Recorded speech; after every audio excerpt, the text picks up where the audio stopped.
sekarang bangga teman terjadi mama muda.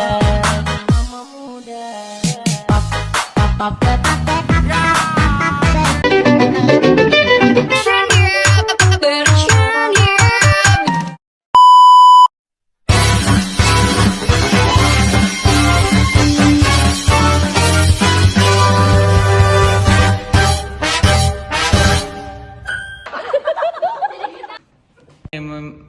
Ulang.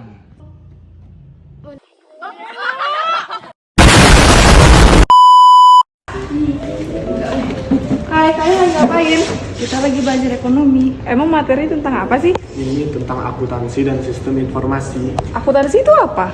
Akuntansi adalah proses mengidentifikasi, mengukur, dan melaporkan informasi ekonomi yang memungkinkan pengambilan keputusan dan penilaian yang jelas serta tidak membingungkan oleh penggunanya. Akuntansi juga punya beberapa bidang loh, yaitu akuntansi keuangan, pemeriksaan biaya, manajemen, perpanjangan anggaran pemerintah, dan sistem informasi akuntansi.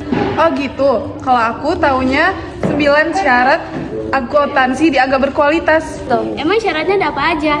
Perbandingan antara manfaat dan biaya, dapat dipahami, relevan, dapat dipercaya, nilai prediksi, umpan balik, tepat waktu, dapat diperbandingkan dan konsisten, serta materialistis. Oh iya, dari yang disebutin dia tadi, kayak di antara 9 itu ada yang bisa aku jelasin ke kalian deh. Emang apa aja yang kamu tahu? 1. Perbandingan antara manfaat dan biaya. Artinya jika biaya yang dikeluarkan lebih besar daripada manfaat yang didapatkan, maka sebaiknya tindakan atau kegiatan itu dihentikan. 2. Dapat dipahami. Laporan yang dibuat harus disesuaikan dengan pemahaman dan pengetahuan penggunanya. 3. Relevan. Artinya bersangkut paut dan berguna secara langsung bagi pengguna informasi akuntansi. 4. Dapat dipercaya. Suatu informasi akuntansi dapat dikatakan dipercaya apabila memenuhi 3 syarat, yaitu dapat diuji, netral, dan menyajikan yang sebenarnya. 5. Nilai prediksi. Artinya data yang dinilai saat ini dapat digunakan sebagai dasar untuk memprediksi suatu informasi di masa yang akan datang. 6. Umpan balik. Umpan balik dapat berupa prediksi, pembenaran, penolakan, atau pengambilan peluang dari keadaan yang telah dilalui. 7. Tepat waktu. Laporan harus disampaikan tepat pada waktunya agar dapat digunakan sebagai dasar pengambilan keputusan dalam perusahaan. 8. Dapat diperbandingkan dan konsisten. Informasi keuangan dapat diperbandingkan agar pengguna informasi akuntansi dapat lebih mudah mengetahui persamaan dan perbedaan di antara perusahaan-perusahaan sejenis. 9. Materialitas. Tuntutan prinsip-prinsip akuntansi bisa diabaikan jika kesalahan dalam penyusunan laporan keuangan dianggap tidak begitu penting bagi pengguna. Oh gitu. Apa sih kalian dari tadi ngangguk-ngangguk doang? Kalian tahu nggak sih tentang sejarah akuntansi? Nggak tahu. Oh, sejarah akuntansi itu. Ayo jawab Andika. Lah, kok jadi aku? Jadi sejarah di Indonesia itu berawal dari zaman penjajahan Belanda. Perusahaan di Indonesia memakai sistem kontinental atau tata buku, tapi akuntansi itu beda sama tata buku. Nah, pada tahun 1960 akhirnya sistem pembukuan di Indonesia berganti dari kontinental menjadi Anglo-Saxon. Sistem Anglo-Saxon ini memunculkan penanaman modal asing atau dalam kata lain PMA, yang memberikan dampak positif terhadap perkembangan akuntansi. Aku tambahin sedikit nih, pada perkembangan berikutnya, akuntansi di Indonesia menerapkan pedoman standar akuntansi keuangan atau yang disebut PSAK sebagai upaya penyesuaian terhadap kondisi global, peningkatan transparansi laporan keuangan, dan peningkatan kualitas laporan keuangan di Indonesia. Tapi sebelumnya pada tahun 1957 terjadi konfrontasi Irian Jaya melibatkan Indonesia dan Belanda dan mengakibatkan seluruh pelajar yang berada di Belanda memilih melanjutkan studinya banyak di negara, salah satunya di Amerika.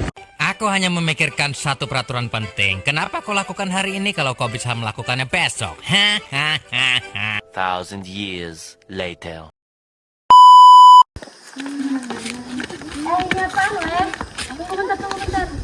Baca dong. Kuis berhadiah yang bisa menjawab akan bisa mendapatkan hadiah yang menarik. Yuk scan di sini. Ayo coba kita scan. Ayo scan coba. Coba ya. Lah, ini kan tentang pertanyaan akuntansi nggak sih? Iya ya. Kita kan anak akuntansi, pasti bisa dong jawab ini. Kita ngerjain di sana aja yuk. Yuk. Yuk kita duduk sini aja yuk. Ya udah, aku baca soal yang pertama ya. Apakah yang dimaksud dengan pihak internal? Apa ya? Kebetulan tadi malam aku sempat baca tentang materi ini. Oh, aku tahu. Pihak internal adalah pihak yang berhubungan langsung dengan operasional perusahaan sehari-hari. Oh iya, aku baru ingat itu tuh kayak pimpinan perusahaan, kepala bagian sama para karyawan gitu kan? Udah aku catat. Lanjut soal kedua ya. Siapa sajakah pihak-pihak eksternal dalam kegiatan operasional perusahaan? Aku tahu. Apa? Nah, itu tuh kayak kreditor, pemilik perusahaan, terus badan-badan pemerintah, sama pelanggan dan masyarakat. Oke, udah. Gantian dong yang bacanya. Yaudah sini apa-nya biar aku bacain. 3. Apa yang dimaksud dengan pelanggan? Sini aku yang jawab. Pelanggan adalah orang-orang atau badan usaha lain yang menjadi mitra perusahaan. Udah kejawab semua nih. Kita tinggal tunggu hasilnya. Aku mau nanya. Kita kan masyarakat umum. Nah, kita masuknya ke pihak mana ya? Oh, kita itu masuk ke dalam pihak eksternal. Kok bisa masuk dalam pihak eksternal? Itulah yang kata Ulan tadi. Karena berkepentingan untuk perusahaan, terutama dalam hal penyerapan tenaga kerja. Oh iya, aku paham. Oh, yaudahlah, yuk kita lanjut main. Udah kan? Udah yuk. Selanjut, Riz.